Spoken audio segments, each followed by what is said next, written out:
खादी के कपड़े पहनने से और टोपी लगा लेने से कोई महात्मा गांधी नहीं बन जाता।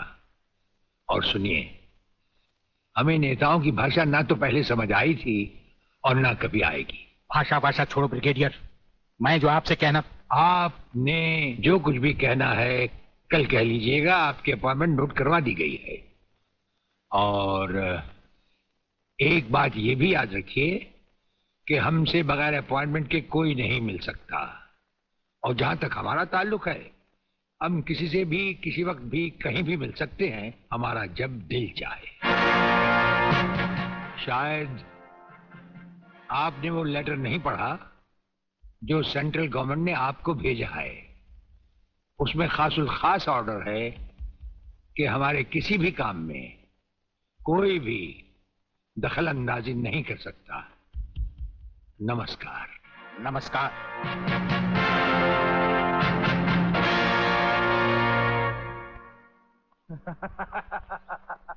Really?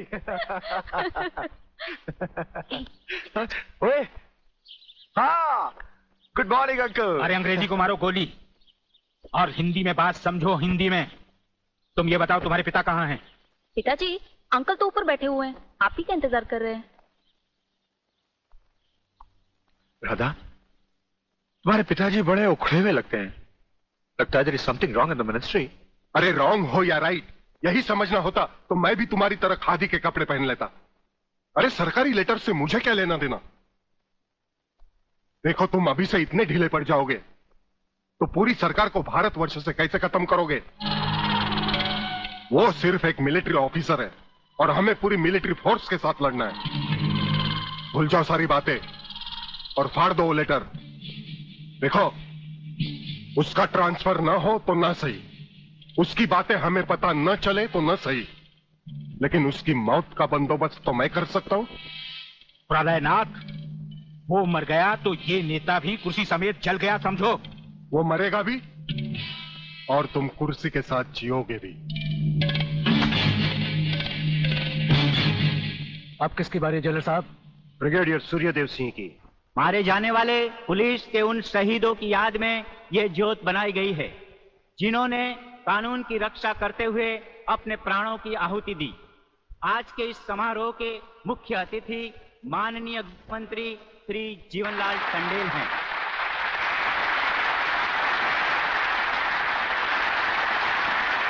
और इस ज्योत का उद्घाटन एक महान योद्धा, परमवीर चक्र विजेता ब्रिगेडियर सूर्यदेव सिंह के हाथों से होगा।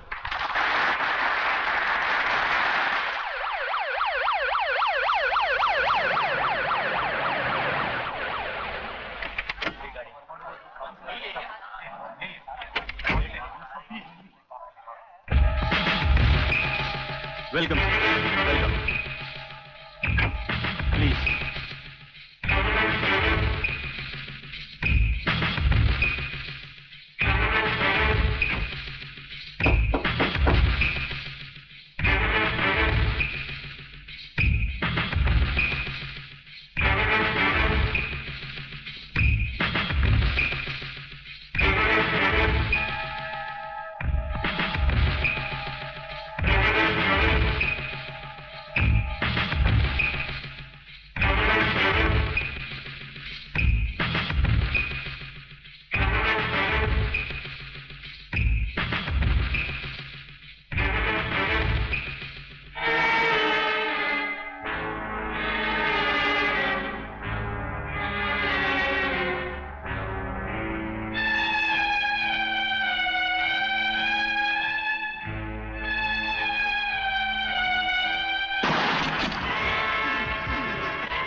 फायरिंग का ऑर्डर क्यों दिया सर?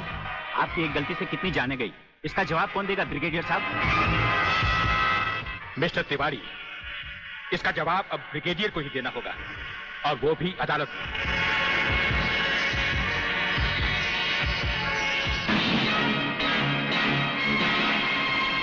योर ऑनर, शहीद स्मारक पर हुए गोलीकांड के जिम्मेदार ब्रिगेडियर सूर्यदेव सिंह ही हैं। इन्हीं के कहने पर गोली चलाई गई, जिसमें कई बेगुनाह लोग मारे गए। अब मैं अदालत के सामने कुछ ऐसे गवाह पेश करूंगा जो इस हादसे को साबित कर देंगे। सबसे पहले मेरे गवाह हैं municipal councillor mister M.K. Tiwari.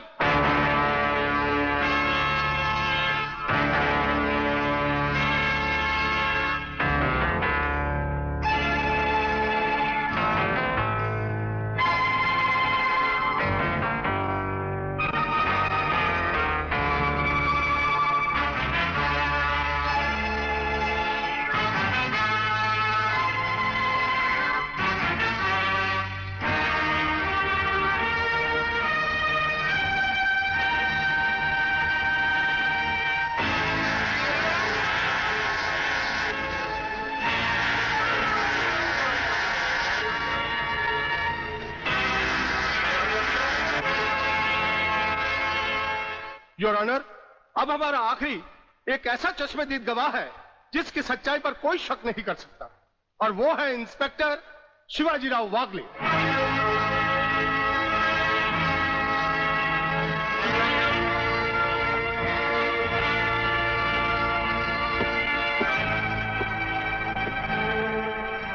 मैं गीता पर हाथ रखकर कसम खाता हूं, जो भी कहूंगा सच कहूंगा, सच के अलावा कुछ नहीं कहूंगा। जज साहब, शहीद स्मारक पर जो भी कुछ हुआ मेरी आंखों के सामने हुआ। मुझे इस बात का ताज्जुब है और अफसोस भी है कि ब्रिगेडियर सूर्यदेव सिंह जैसे जिम्मेदार और सुलझे हुए अफसर ने ऐसा कदम क्यों उठाया जिससे निर्दोष लोग मारे गए। इस हत्याकांड के जिम्मेदार ब्रिगेडियर सूर्यदेव सिंह ही हैं।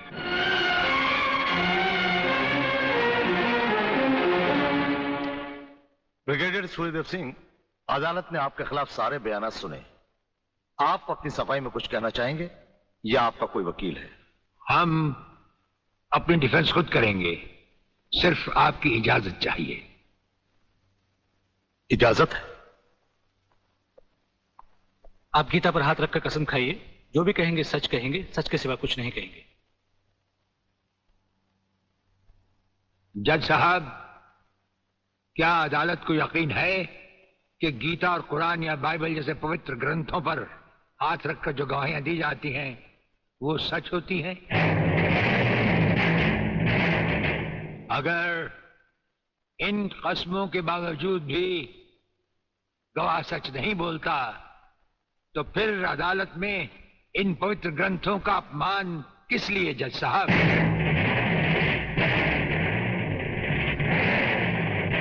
अगर फैसला ऐसे सबूत और गवाहों की बिना पर ही होता है जो पैसे से खरीदे जा सकते हैं, तो बंद करवा दीजिए ऐसे रस्म रवाज जो कि झूठे हैं।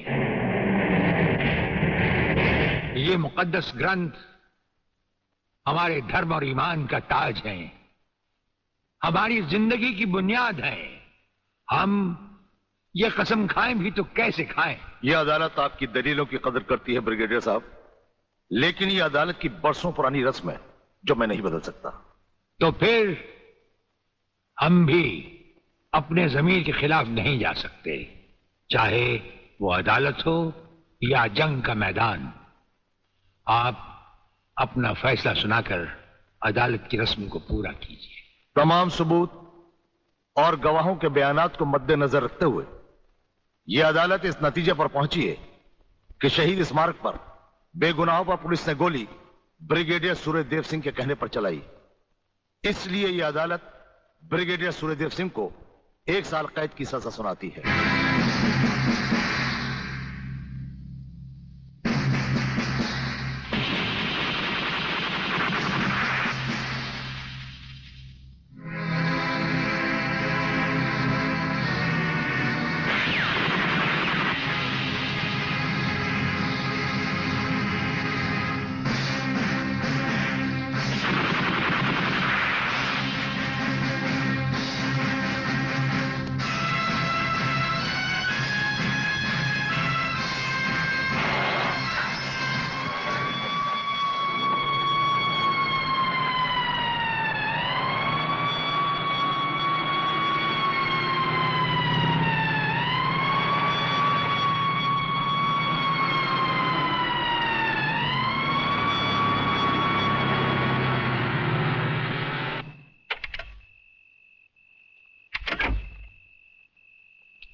हमारी मीटिंग का बंदोबस्त हो गया? Yes sir. सूर्यदेव सिंह को आप जेल के तहखाने में मिल सकते हैं।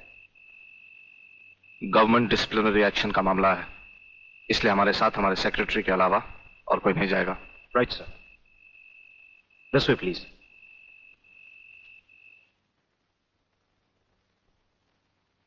आप इधर उधर देखने की तकलीफ मत उठाइए मंत्री साहब, हम देख भी चुके हैं और सुन भी चुके हैं।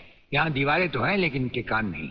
आपका वागले से अलग हो जाना, वागले का भरी अदालत में आपके खिलाफ बयान देना, आपका गिरफ्तार होना भाई ये सब मेरी समझ में पूरी तरह से नहीं आया।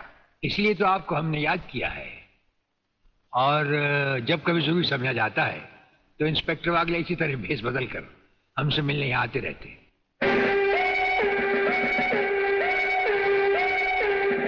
सर, ब्रिगेडियर साहब का हमसे अलग होना, जेल में आ जाना, इससे दुश्मन हमें कमजोर समझकर लापरवाह हो जाएंगे और उनकी इसी लापरवाही का फायदा उठाकर हम उनकी जड़ें आसानी से काट सकते हैं। हम जिन जराइम की तलाश में हैं, उसकी कुछ जड़ें इस जेल की चार दीवारी में भी पैवस्त हैं।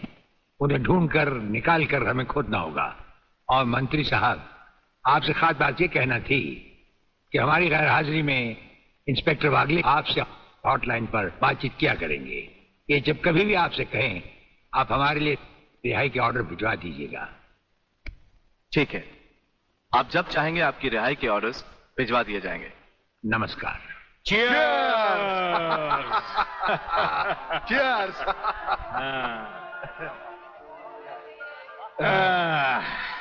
नया साल बहुत बहुत मुबारक हो प्रलयनाथ। नया साल तुम्हें मुबारक और सूर्यदेव सिंह का जेल जाना मुझे मुबारक। राधा बिटिया कहीं नजर नहीं आ रही। नजर तो तुम्हारा बेटा रसिक नाथ भी नहीं आ रहा। अरे भाई, इन नौजवान लोगों का हम बूढ़ों से क्या मतलब। मना रहे होंगे कहीं नया साल अपने जवान दोस्तों के साथ। प्लीज रसिक, ऐसा मत करो ना। अगर ऐसा नहीं करूंगा तो नए साल का सेलिब्रेशन अधूरा रह जाएगा मेरी जान। रसिक, तुम जानते हो मैं तुम्हारे बच्चे की माँ बनने वाली हूँ। माँ? यानी प्रेग्नेंट?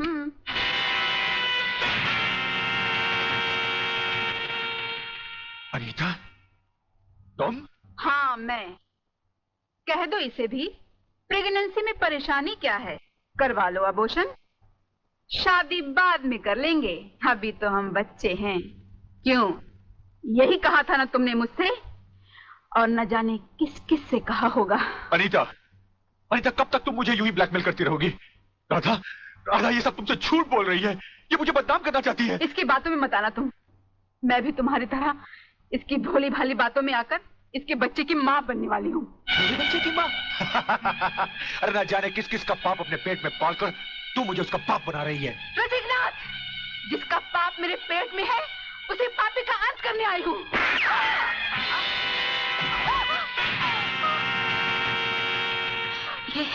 ये तुमने क्या किया रसिक? तुमने इसे मार डाला? तो और क्या करता? हजारों औरत थी, जबरदस्ती मेरे गले पड़ रही थी। आज मैंने तुम्हारी सही शक्ल देख ली है रसिकनाथ। अगर ये एक बाजारू औरत थी तो तुम भी एक बाजारू कुत्ते हो जो जगह जगह मुंह मारते फिरते हो। मैं आज तुम्हारा भांडा फोड़ कर रहूंगी। मैं अभी पुलिस को फोन करती हूँ। साली, ज्यादा समझदार बनने की कोशिश की तो तेरा भी यही आशा कर दूंगा, समझे?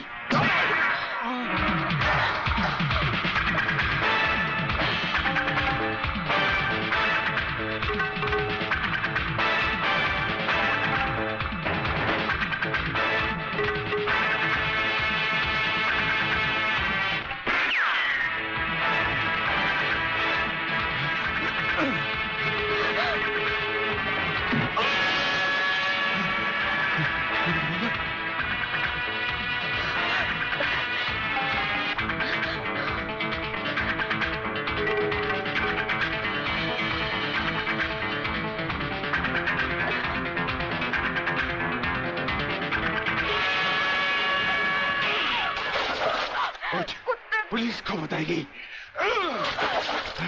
पुलिस को बताएगी। जिंदा रहेगी तो पुलिस को बताएगी ना। न रहे बांस न बजेगी बांसुरी। मैं तुझे खत्म कर दूंगा कमीनी।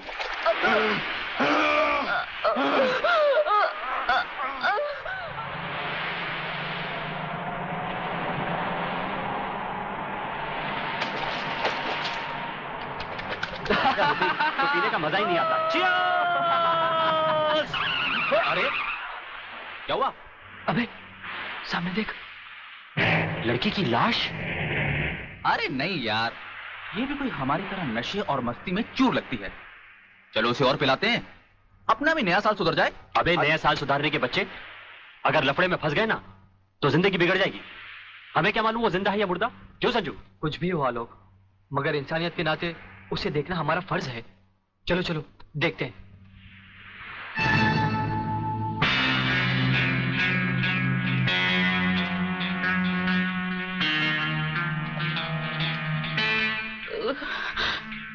मुझे मत मारो प्लीज।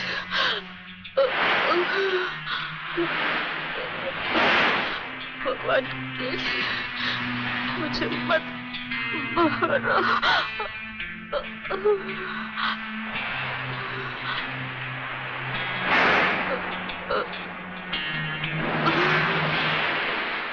अरे ये तो फिर से बेहोश हो गई। लगता है किसी ने इसे बहुत मारा है।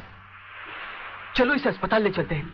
डॉक्टर साहब। यस, क्या बात है? डॉक्टर साहब ये लड़की बहुत सीरियस है, आप बचा लीजिए प्लीज। लड़की? कहाँ है लड़की? कौन है ये? हम नहीं जानते। तुम नहीं जानते तो इसे लेके क्यों आए हो? कहां से लाए हो? बीच से। ये हमें बीच पर बेहोशी की हालत में मिली थी। बेहोशी की हालत में?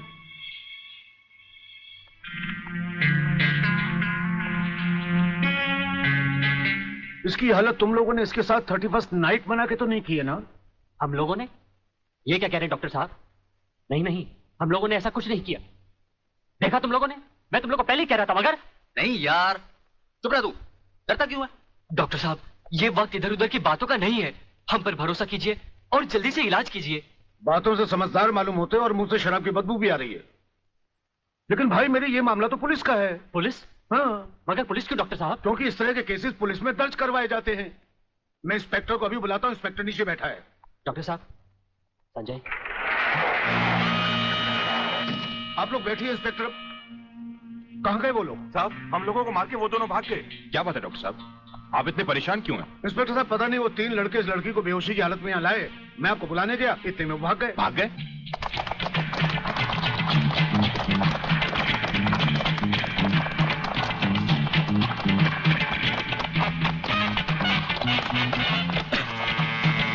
अरे जल्दी कर।